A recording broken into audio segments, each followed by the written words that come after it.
Welcome to कहानी for you. 100 लोगों के जॉइंट फैमिली में अकेले खाना बनाने वाली बहू। अरे बहू, और कितनी देर लगेगी एक पराठे बनाने में? जल्दी ले आ, पेट में चूहे दौड़ रहे हैं सबके। जी लाई ताई जी। हे भगवान, कैसे भूखे लोग हैं, सब्र नहीं है किसी में भी। अब क्या मैं खुद चूल्हे पर चढ़ जाऊं? तवा गर्म हो तभी तो पराठे बनेंगे। कैसे पेटू लोग के खानदान में शादी हो गई है मेरी। हाँ। आखिरकार परिधि महज एक पराठा बनाने पर भी इतना भड़की हुई है, और उसके ससुराल में मौजूद इतने सारे लोग कौन हैं? सारा मसला समझने के लिए आइए देखते हैं कहानी के पिछले भाग से। ये लीजिए मालती बहन, लड़के वालों की तरफ से शादी का पहला न्योता। लड़की वालों को शुक्ल पक्ष की तिथि निकाली है विवाह के लिए। सारी तैयारी तो हो गई ना? जी पंडित जी, सारी तैयारी हो गई, लेकिन लड़के वालों की तरफ से कितने बाराती आ रहे, एक बार बता दीजिए। खान पान की व्यवस्था देखनी है। जी, ज्यादा नहीं, यही केवल 100 लोगों की बारात आनी है परिधि बिटिया के ससुराल वालों के यहाँ से। अच्छा, अब मैं चलता हूँ। पंडित जी झोला उठाकर बाहर आते हुए गहरी सांस भरते हैं। जब तक शादी नहीं होती इस राज को पर्दे में रखना होगा। कल के बाद तो खुद ब खुद पर्दा उठ जाएगा। अगले दिन परिधि के ससुराल वाले 100 लोगों को बारात लेकर आते हैं, जहां धूमधाम से परिधि संग प्रेम की शादी होती है। परिधि विदा होकर अपने ससुराल आ जाती है, जहां सास पार्वती स्वागत करवाती है। आओ नई दुल्हन, अपने नए परिवार से मिलो। ये दादी जी, ताई सास का परिवार, ये चचिया सास और उनके बेटा बहू, तुम्हारी जेठानी, जेठ, ननद, उनके बेटा बेटी, सब हैं। कुल 100 लोगों से भरा पूरा जॉइंट ससुराल है तुम्हारा। जैसे ही परिधि के सामने इस बात का भेद खुलता है कि ससुराल में 100 लोग हैं, तो उस बेचारी की सांस अटक जाती है। हे भगवान, इतना बड़ा खानदान! मुझे तो लगा था ये सब लोग रिश्तेदार हैं। मेरे ससुराल में 5-6 लोग होंगे। 100 लोगों के जॉइंट ससुराल में कैसे एडजस्ट करूंगी? जहां ये सोचकर परिधि परेशान थी, तभी ददिया सास मधुबाला देवी बोली, अरे ओ पोता बहू, खड़ी क्या है? चल चरण छू मेरे। जी दादी जी प्रणाम। बाकी के आशीर्वाद के तोरी अम्मा लेगी, चल सबके पैर छू।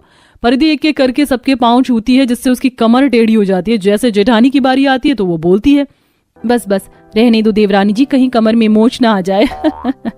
भैंस की आंख, एक तो इन कुनबे जैसे ससुराल वालों के पैर छूकर मेरी कमर का कीमा बन गया, और ये जलकोखड़ी जेठानी अलग से चुटकी ले रही है। इनकी अम्मा बहन पे आ जाऊंगी मैं। जाओ परिधि बहू, आराम कर लो, सफर की थक गई होगी।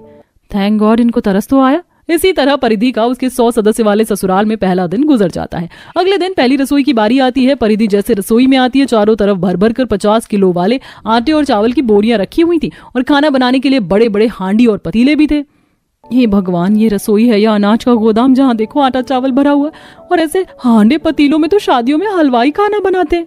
परिधि अभी खुद में बड़बड़ा ही रही होती है कि तभी पार्वती आती है। परिधि बहू, ऐसा करो, पहली रसोई में पूरी कचौरी, मटर पनीर, मिक्स वेज, दाल मखनी, रसमलाई, गुलाब जामुन, और हाँ 3-4 किस्म की रोटी भी बनाना, जैसे कि मिस्सी रोटी, लच्छा पराठा, तंदूरी रोटी भी, क्योंकि ससुराल के मर्दाना लोग रोटी के शौकीन है। हाँ, मगर हमारे लिए बढ़िया बढ़िया खिला खिला मटर पुलाव और जीरा तड़का वाला चावल बनाना, हम लोग चावल की चटोरी है। जी बुआ जी। तरह तरह के खाने की फरमाइश देकर परिधि की सास, ताई सास बाहर चली जाती है। वहीं परिधि भड़कते हुए सब्जी काटने की शुरुआत करती है। सबने अपना अपना ऑर्डर तो ऐसे फरमा दिया जैसे 5 स्टार होटल में बैठे हैं। कैसे बेशरम लोग हैं। एक दिन की बहू पर 100 लोगों का खाना बनाने का जिम्मा थोप दिया। ये नहीं कि कोई आकर हाथ बटा दे। परिधि किलस कर कट्टा भरकर सब्जी काटती है और बनाना चालू करती है। हाँ, मिक्स वेज छौंक दिया है, पनीर भी फ्राई हो रहा है, तब तक मसाला पीस लेती हूँ। उसके बाद पूरी का आटा भी तो लगाना है। परिधि मसाला पीसने के लिए पूरी रसोई में मिक्सर छान मारती है, मगर मिक्सर नहीं मिलता। तभी ननद चंचल अंदर आती है। परिधि भाभी, सब लोग पूछ रहे हैं खाना बनाने में और कितनी देर लगेगी? हे भगवान, घर बसा नहीं, भिखारी पहले आ गए। भाभी, आपने कुछ कहा क्या? हाँ, वो मैं पूछ रही थी मसाला पीसने के लिए मिक्सर कहाँ है? भाभी, हमारे घर में मिक्सी नहीं है, वो दादी माँ को स्वाद नहीं आता, इसलिए सिलबट्टे पर मसाला पीसते हैं। यह सुनकर परिधि का और ज्यादा पारा चढ़ जाता है। वो किसी तरह सिलबट्टे पर मसाला पीसती है। मेरा हाथ कितना जल रहा है। जेठानी जी, ओ जेठानी जी, अंदर आना जरा। बोलो, क्या बात है परिधि? मैं सब्जी बना रही हूँ, आप जरा पूरी का आटा गूंद दो प्लीज। कामचोर जेठानी अपना पल्ला झाड़ते हुए बोलती है। हरी नहीं, मैंने तो इतने महंगे नेल आर्ट करवाई है, नेल्स टूट जाएंगे, और वैसे भी पहली रसोई तुम्हारी है तो तुम ही सारा खाना अकेले बनाना चाहिए। मैंने भी अपने समय में खुद किया था, अच्छा लगता है। ताई जी बुला रही हैं।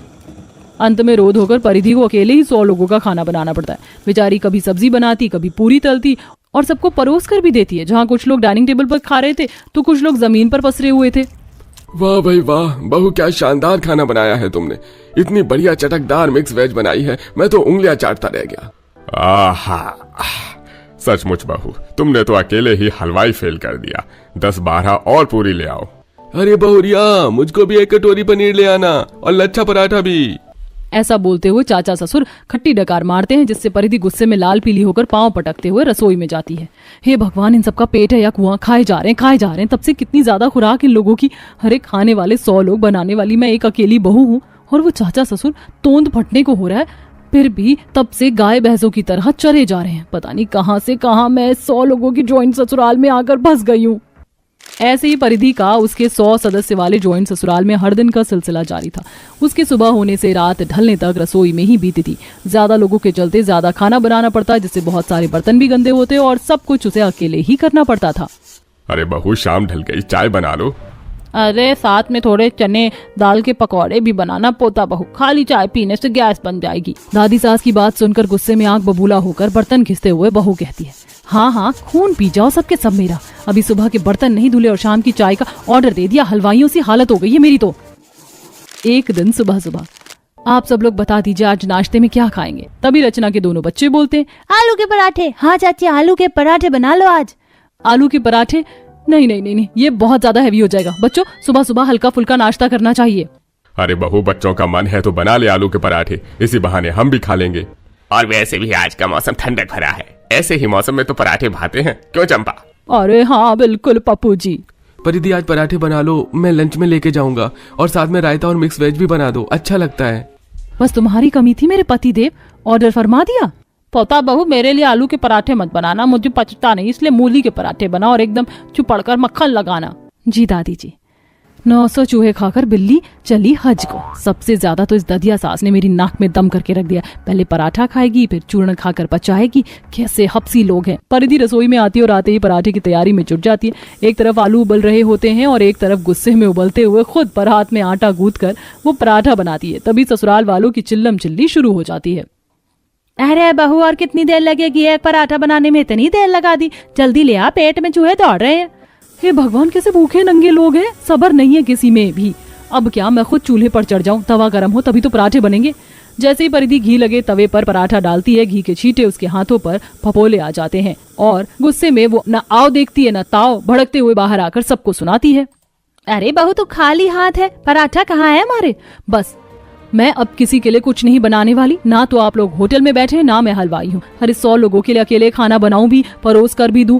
मैं चली अपने मायके अब। अरे परिधि, तुम्हारा हाथ कैसे जल गया? छोड़ो मुझे प्रेम जी, तुम सब एक ही थाली के चट्टे बट्टे हो। बहू जले या मरे, सबको बस अपना पेट पहाड़ है। आखिरकार पूरा परिवार परिधि की परेशानी को समझता है और परिवार के कायदे नियम बदल जाते हैं। अब सब औरतें एक साथ रसोई में काम करती हैं, जिससे 100 लोगों के जॉइंट ससुराल वालों के लिए खाना बनाने का भार अकेली परिधि के सर पर नहीं आता है। फाइनली मेरी शादी की सारी शॉपिंग खत्म हो गई। अब तो मैं टेंशन फ्री हूँ। दूल्हा मैं हूँ, लेकिन मेरे घर में शॉपिंग तो मेरी मम्मी भाभी और बहनों की चल रही है। 24 घंटे भर में इतनी किचपिच होती है ना, पूछो मत। इसलिए मैं तुमसे मिलने चला आया। अब तो हम डायरेक्ट शादी के दिन ही मिलेंगे। वैसे प्रीति, मुझे बहुत जोर की भूख लग रही है। मैं तो अपने लिए सैंडविच ऑर्डर करने जा रहा हूँ। तुम क्या खाना चाहोगी? मुझे तो स्प्रिंग रोल खाने। वैसे गौरव, मैं तुमसे जब भी मिलती हूँ तुम हमेशा सैंडविच ही क्यों ऑर्डर करते हो? लगता है तुम्हें सैंडविच कुछ ज्यादा ही पसंद है। मुझे सैंडविच बहुत ज्यादा पसंद है, लेकिन मेरे घर में कोई ठीक से सैंडविच बना ही नहीं पाता। इसलिए जब भी मैं बाहर जाता हूँ तो जरूर सैंडविच ऑर्डर करता हूँ। ठीक है, जब मैं शादी के बाद पहली बार ब्रेकफास्ट बनाऊंगी ना, तो मैं तुम्हारे लिए तुम्हारा मनपसंद सैंडविच बनाऊंगी। प्रीति की बात सुनकर गौरव मुस्कुराता है, जिसके बाद अब दोनों अपना खाना एंजॉय करते हैं और अपने अपने घर चले जाते हैं। कुछ ही हफ्तों में प्रीति और गौरव की धूमधाम से शादी हो जाती है और आज प्रीति गौरव के लिए सैंडविच बना रही होती है। इतनी सारी वीडियो देख देखकर मैंने आखिरकार सैंडविच बनाना सीख ही लिया। आई होप गौरव को ये पसंद आए। एक काम करती हूँ, गौरव के साथ साथ सभी के लिए सैंडविच बना लेती हूँ। नाश्ते में से हल्का और क्या ही होगा।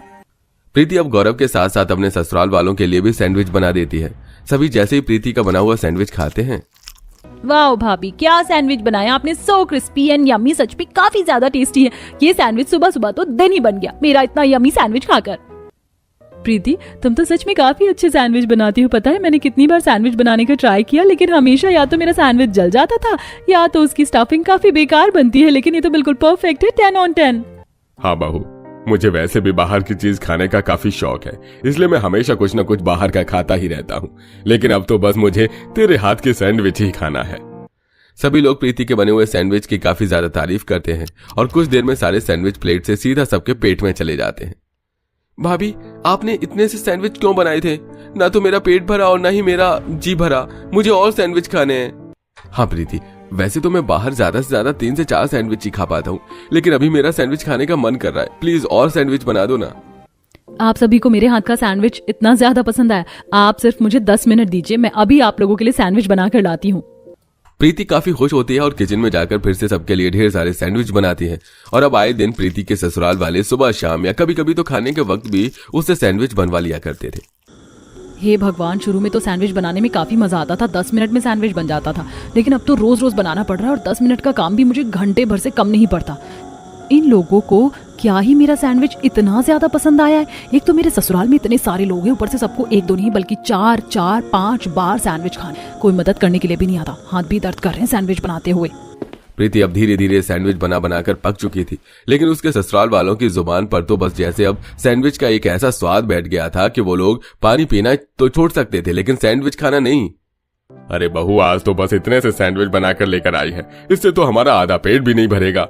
पापा जी, सैंडविच बनाने के लिए मैंने 10 पैकेट ब्रेड लाकर रखी थी, लेकिन सारी खत्म हो गई और अब रात के 11 बज रहे हैं। कौन सी दुकान खुली होगी इस वक्त? अरे भाभी, तो इतनी मेहनत करनी क्यों है? देखो हमारे घर में पहले से ही इतना बड़ा ओवन है, तो आप घर में ब्रेड क्यों नहीं बना लेती? बाहर की ब्रेड तो न जाने कैसी गंदगी में बनती होगी, इससे अच्छा घर में बिल्कुल साफ तरीके से ब्रेड बनाइए आप।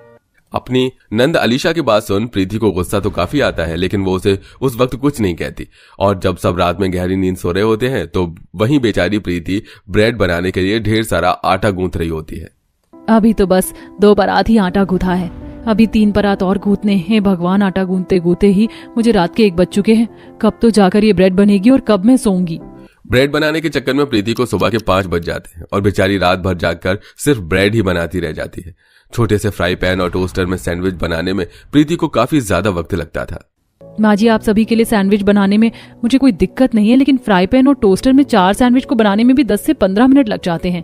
ये परेशानी है, तूने ये हमें पहले क्यों नहीं बताया? अपनी सास की बात सुनकर प्रीति को लगता है कि शायद अब उसके ससुराल वाले हर रोज सैंडविच खाने की आदत को छोड़ दें। लेकिन जब प्रीति शाम को किचन में जाती है तो देखती है कि उसके किचन में इलेक्ट्रॉनिक बड़ा सा तवा रखा हुआ है, जिसे देख। हे भगवान, ये किचन में इतना बड़ा तवा कहाँ से आया? होटल में तो इन जैसे तवों पर ऊपर डोसा बनता है। इसे मैंने मंगवाया है, तुझे छोटे फ्राई पैन और टोस्टर में सैंडविच बनाने में दिक्कत होती थी ना, अब तू इस पर आराम से सब्जी बना सकती है और तुझे छोटे छोटे सैंडविच बनाने की भी कोई जरूरत नहीं है। ब्रेड तो घर में बना ही लेती है, इस पर तू एक वक्त में 10 इंच के कम से कम 4 से 5 सैंडविच बना सकती है, इसलिए तू अब से हम सबके लिए 10 इंच का सैंडविच बनाएगी। एक सैंडविच में ही एक इंसान का पेट आराम से भर जाएगा, इससे तुझे ज्यादा मेहनत भी नहीं करनी पड़ेगी। इतना कहकर कलावती किचन से चली जाती है और बेचारी प्रीति अपना सिर पकड़कर बैठ जाती है और अब हर रोज अपनी ससुराल वालों के लिए खाने में तीनों वक्त 10 इंच के सैंडविच बना रही होती है। हर रोज की तरह पूरा परिवार सैंडविच खा रहा होता है कि तभी आशा का बेटा उमंग छुट्टी से पहले स्कूल से घर आ जाता है, जिसे देख। अरे उमंग बेटा, अभी तो तुम्हारी छुट्टी होने में काफी वक्त है, तुम इतनी जल्दी स्कूल से घर कैसे आ गए? माँ, टीचर मुझे छोड़कर गए, आज स्कूल में मेरे पेट में बहुत दर्द हो रहा था। इसीलिए कहती हूँ कि सुबह अच्छे से नाश्ता करके जाया करो, खाली पेट दर्द हो रहा होगा। प्रीति, तुम जल्दी से उमंग के लिए सैंडविच बना दो। उमंग के पेट में पहले से ही दर्द हो रहा है और अब उसे मैदे की चीज खिला रही है। मैं इसके लिए कुछ जूस वगैरह बना देती हूँ। इसके पेट में दर्द खाली पेट की वजह से हो रहा है, मैं इसकी माँ हूँ, मुझे मत सिखाओ, जितना बोला है उतना करो।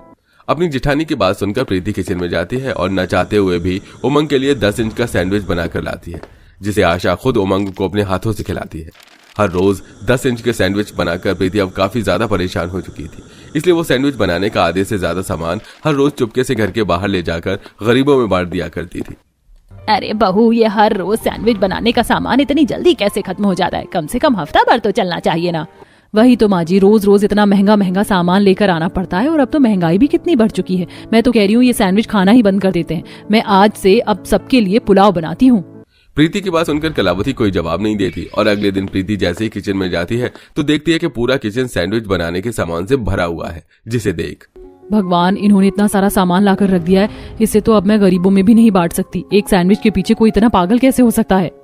आज कलावती के घर पर किटी पार्टी रखी थी, जिसमें वो अपनी सभी सहेलियों के लिए प्रीति से सैंडविच बनवाती है। सभी लोग सैंडविच खा रहे होते हैं कि तभी रोता हुआ उमंग अपनी चाची प्रीति के पास आता है। तुम रो क्यों रहे हो? चाचू, मेरे पेट में बहुत दर्द हो रहा है। उमंग को पेट दर्द से तड़पता देख प्रीति उसे डॉक्टर के पास लेकर जाती है और डॉक्टर दवाई देता है। 2 दिन तो उमंग ठीक रहता है, लेकिन आज फिर उसके पेट में काफी दर्द होता है, जिसे देख डॉक्टर के कहने पर सभी उमंग के कुछ टेस्ट करवाते हैं। उमंग के ऑर्गन्स पर कुछ लेयर टाइप जैसी जम चुकी है, जिसके चलते उसके ऑर्गन्स कमजोर हो रहे हैं। हमें जल्द से जल्द ऑपरेशन करके उस चीज को हटाना होगा। ये भगवान, मेरी नन्ही से बच्ची का ऑपरेशन होगा? क्या किया था उसे मासूम बच्चे ने, तो जो उसे ऐसी तकलीफ दे रहे हैं। डॉक्टर उमंग का ऑपरेशन करते हैं और उसके ऑर्गन्स पर जमी उस लेयर को निकालते हैं। डॉक्टर के चेक करने पर उन्हें पता चलता है कि वो लेयर किसी और चीज की नहीं बल्कि मैदे की बनी है। 6 साल के बच्चे के ऑर्गन्स पर भला इतनी ज्यादा मैदे की लेयर कहां से आई? क्या आप अपने बच्चों का ध्यान नहीं रखते? एक 6 साल का बच्चा इतनी मैदे की चीज कैसे खा सकता है? अगर टाइम पर हम इस बारे में पता नहीं चलता तो आपके बच्चे की जान को खतरा भी हो सकता था। देख लिया, रोज रोज 10 इंच का सैंडविच खाने का नतीजा। आप लोगों को ही सैंडविच खाने का शौक चढ़ा था ना, खुद तो खाते भी थे और मासूम बच्चे को भी खिलाते थे। मैं मना करती रही कि इतना सैंडविच मत खाइए, लेकिन आप सबको तो बस अपने स्वाद से मतलब था। क्या हुआ, अब चुप क्यों है? मुझे नहीं पता था कि मेरी गलती के कारण मेरे 6 साल के बच्चे को इतना सब कुछ सहना पड़ेगा। आज के बाद सैंडविच खाना तो दूर, मैं उसका नाम भी नहीं लूंगी। उमंग की ऐसी हालत देख सभी को अपनी गलती का एहसास होता है, जिसके बाद अब सब लोग सैंडविच खाना छोड़ देते हैं। और अगर किसी का सैंडविच खाने का कभी मन भी करता तो वो बस महीने में 1-2 बार ही सैंडविच खाते हैं। कहानी फॉर यू को लाइक करो, शेयर करो और सब्सक्राइब करना मत भूलना।